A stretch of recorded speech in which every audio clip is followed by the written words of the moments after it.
Hello everyone, this is Mihaela from Axway. Let's dive into what's new in this release.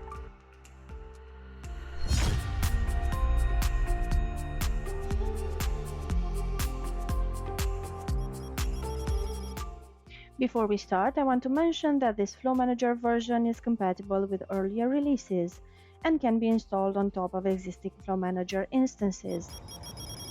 Let's quickly review the most critical fixes in this release. For this Flow Manager version, we've removed a library that was issuing antivirus false positive malware detection. Subscription parameters having names containing a minus would be wrongly deployed on SecureTransport. This is because with Flow Manager March 23 release, we discovered a bug for processing steps having names containing minus. Therefore, the Flow Manager April 23 version comes with a change that no longer allows the creation of processing steps names containing minus. Previously created processing steps will be automatically changed so that instead of having name with minus, they will have an underscore instead. This change will be automatically applied when upgrading your Flow Manager instance to the April 23 release. Another change is that we've updated Docker Compose. This is because from the end of June 2023, Compose v1 won't be supported anymore, therefore we switched to Compose v2. We've also updated or replaced Java server libraries that were more than 3 years old. Check the release notes for details on these and many other fixes and updates. We've worked on improving usability for RPM users. Flow Manager Up will be replaced by Flow Manager Start. This command will create and start the runC containers. Flow Manager Down will be replaced by Flow Manager Stop. This command will stop and delete the runC containers. Documentation was also updated to reflect these changes, so you can check it out if you have things to clarify.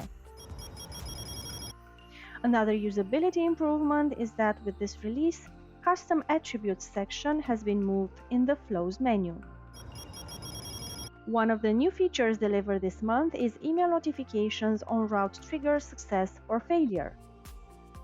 When defining a flow in Flow Manager, you can now configure email notifications in case of route failure or route success, and even on route triggering, using the Send Post Routing Notifications option.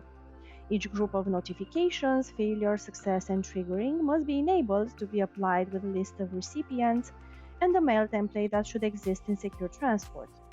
For additional information on how to set this up, prerequisites, and more, check the user documentation and the release notes.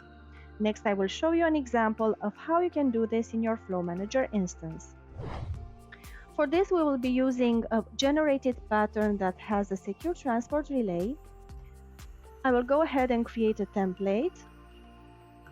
What interests us is the step where we select the relay.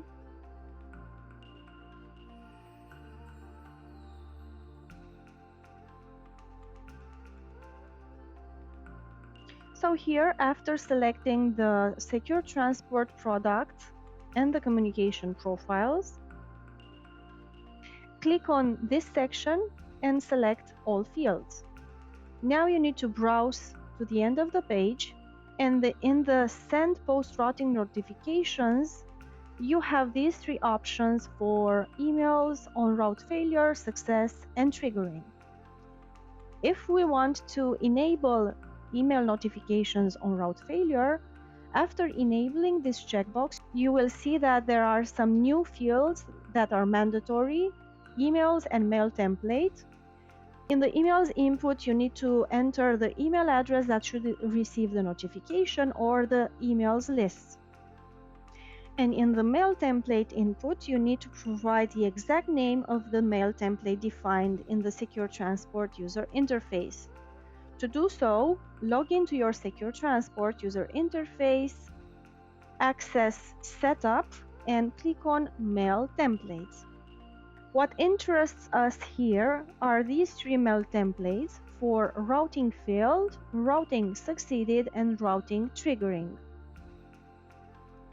For our example, I will copy the exact name for the routing fail notification mail template, and enter it in the Flow Manager user interface.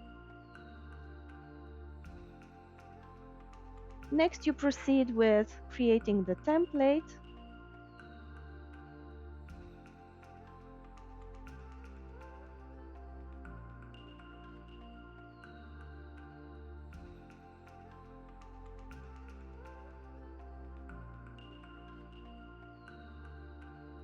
And after you save and publish your template, you can go ahead and subscribe.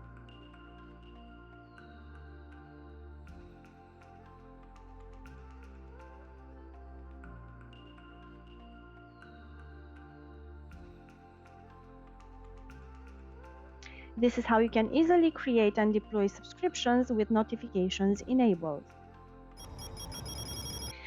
Another exciting feature delivered this month is that Flow Manager supports configuring flows with SecureTransport connecting to Azure file and Blob storage.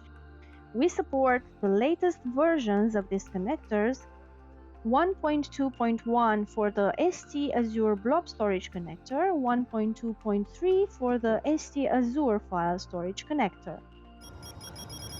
SFTP dual authentication for flows with SecureTransport or Transfer CFT. With this new feature, you can enable SecureTransport, Transfer CFT, or partners to connect with SSH dual authentication when acting as a client using both SSH key and user password. Previously, we supported either user password or SSH key authentication.